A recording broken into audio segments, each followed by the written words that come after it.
गरुडगमन तव चरणकमलमिह मनसि लसतु मम नित्यम् गरुडगमन तव चरणकमलमिह मनसि लसतु मम नित्यम् मनसि लसतु मम नित्यं मम तापमपाकुरु देवा मम पापमपाकुरु देवा मम तापमपाकुरु देवा मम पापमपाकुरु देवा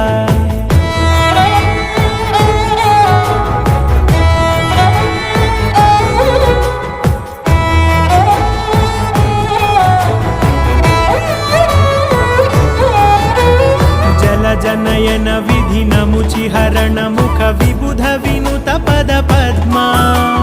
जल जनयन विधि नमुचिहरण मुख विबुध विनुत पद पद्मा विबुध विनुत पद पद्मा।